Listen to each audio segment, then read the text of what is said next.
Hey guys, welcome to Apex Custom Rifles. I've got here, this is a magazine out of one of my old Ruger 1022s. This thing is probably 30 years old.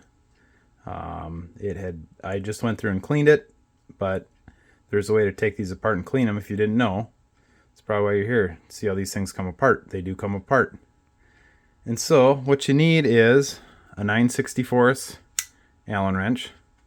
And there, if you look on the front here, there's a screw in there. There's an Allen head screw in there.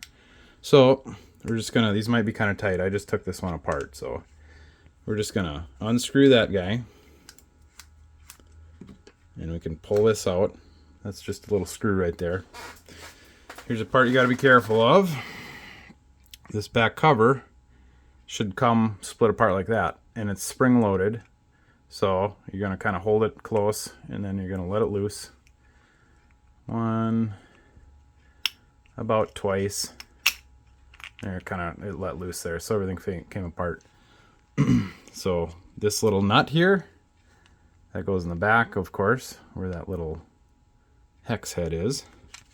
And there's a little tiny hole right there in the back side of that thing. So that hole is where this spring goes into. So we can take this piece, the feed lips just come right out, and then this whole piece comes out like that, and then that's all disassembled. You could take this apart. There's really no need to. You'd have to go in there and unclip that spring from that little spot right there. But there's no really need to, especially if you've got like an ultrasonic cleaner. You can throw these parts in an ultrasonic cleaner and clean them up. So I already cleaned this thing, and I'm not going to. I already went through and cleaned this thing. There's no real need for any type of lubrication in here. This is all plastic parts. The only thing you could, if you wanted to, you could put a tiny little dab of grease on there, where that bolt goes through the spring. But there's enough room in there to where you don't even. That's not even something to worry about.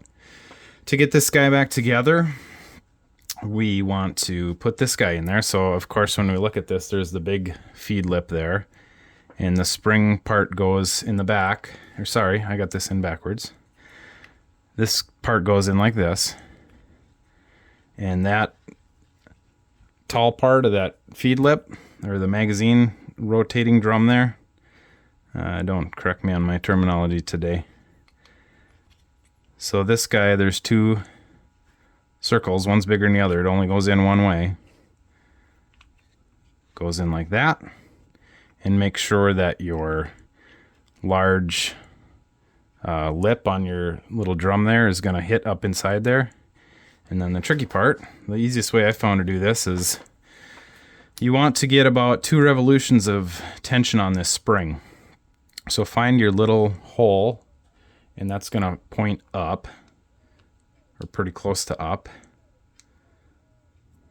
in one direction or the other. Doesn't matter.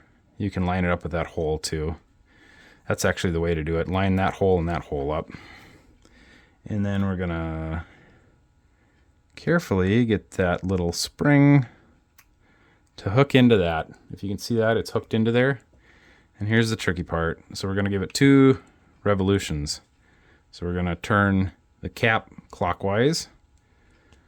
So as long as I can keep it all together here, there's 1. And let's do one more, see if we can get one more rotation out of it. You should be able to.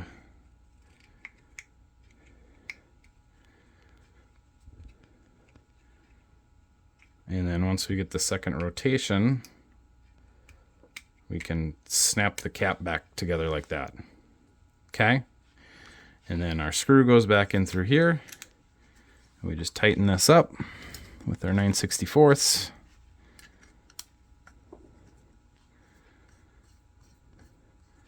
It doesn't have to be super tight, just snug. You can see it's back in place there. And let me grab a dummy around here and we'll test it. All right, so I have 3 inert rounds. These are test dummy rounds. These are not live. They have no powder, no primer, no nothing in them, and they're drilled in the back. So I got 3 of them in there, so we're just going to test.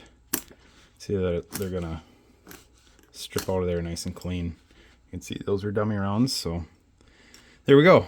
There's really no need to grease these up. Just get them, take them apart, clean them really well, and they should probably function like new. I had an issue with this one not feeding properly. It would get stuck in there and it wouldn't turn right. So there you go. Hope you guys found that informative, useful. If you like that, please shoot me a like. It's free for you. It helps me out a lot. And comment below if you got any questions, concerns. Get a hold of me if you need anything further than that. So, all right. See you guys later. Thanks for watching.